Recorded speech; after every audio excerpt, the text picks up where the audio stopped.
রাষ্ট্র হিসেবে আত্মপ্রকাশের পর থেকেই মধ্যপ্রাচ্যের বিভিন্ন অঞ্চলে আগ্রাসন চালাচ্ছে ইহুদিবাদী রাষ্ট্র ইসরায়েল। প্রতিবেশী দেশগুলোতে তাদের আগ্রাসন দিন থেকে দিন বেড়েই চলেছে।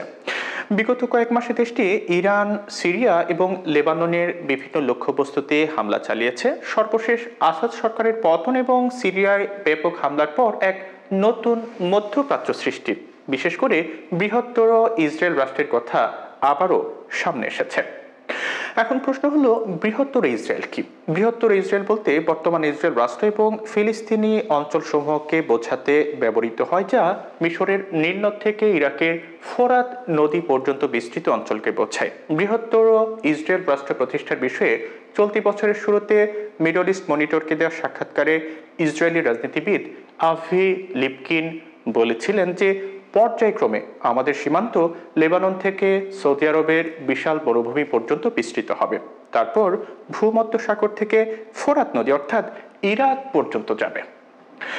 ইসরায়েলি রাজনীতিবিদ বলছিলেন, আমি নিশ্চিত আমরা মক্কা, মদিনা এবং সিনাইও দখল করব এবং এই স্থানগুলোকে পবিত্র করতে পারব। এছাড়া গত অক্টোবর মাসে মুক্তিপ্রাপ্ত ফ্রান্স জার্মান ভিত্তিক একটি ম্যাগাজিনের তথ্যচিত্রেও বৃহত্তর ইসরায়েলের কথা উঠে এসেছে।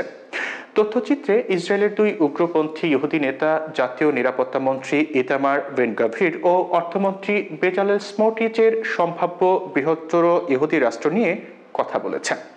তথ্যচিত্রে স্মোট্রিচ জানান যে তারা ধীরে ধীরে ইহুদি রাষ্ট্রটির সীমানা বাড়াতে চান। তার মতে যে ভবিষ্যৎ ইসরায়েল রাষ্ট্র জর্ডান, লেবানন, মিশর, সিরিয়া, ইরাক এমনকি সৌদি আরব পর্যন্ত বিস্তৃত হবে। লেবাননে ইসরায়েলের সাম্প্রতিক সামরিক অভিযান, যা সেপ্টেম্বরের শেষের দিকে শুরু হয় এবং 27 নভেম্বর যুদ্ধবিরতির মাধ্যমে শেষ হয়, এই আগ্রাসনকেও ইহুদিবাদী দেশটির বিস্তৃত সম্প্রসারণবাদী কৌশলের অংশ বলে মনে করা হচ্ছে। আরও একটি উস্কানিমূলক পদক্ষেপ হচ্ছে গত 25 সেপ্টেম্বর দক্ষিণ লেবাননে বসতি স্থাপনের জন্য ইসরায়েলের একটি কট্টরপন্থী ইহুদিবাদী সংগঠন ওই অঞ্চলের নতুন মানচিত্র প্রকাশ করেছে। মানচিত্রে এই অঞ্চলের বিভিন্ন এলাকার নতুন হিব্রু নামও দেওয়া হয়েছে। এটিকে ইসরায়েলি আধিপত্য প্রতিষ্ঠার একটি নির্লজ্জ প্রচেষ্টা বলে মনে করছেন বিশ্লেষকরা।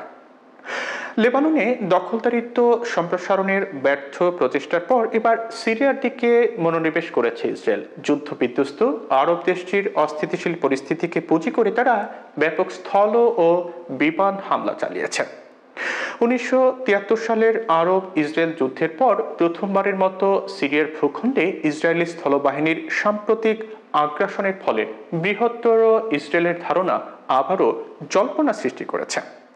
তবে বিশেষজ্ঞরা বলছেন যে বৃহত্তর ইসরায়েল রাষ্ট্র প্রতিষ্ঠার এই ধারণা নতুন কিছু নয়, বরং এর পরিকল্পনা নেওয়া হয়েছিল 1897 সালে। সেই বছর সুইজারল্যান্ডের ভাসেল শহরে আধুনিক ইহুদিবাদের প্রতিষ্ঠাতা থিওডর হার্জেলের নেতৃত্বে ইহুদিদের একটি সম্মেলন অনুষ্ঠিত হয়, যেখানে প্রথমবারের মতো ইহুদিদের জন্য একটি আলাদা রাষ্ট্র প্রতিষ্ঠার কথা তুলে ধরেন থিওডর হার্জেল।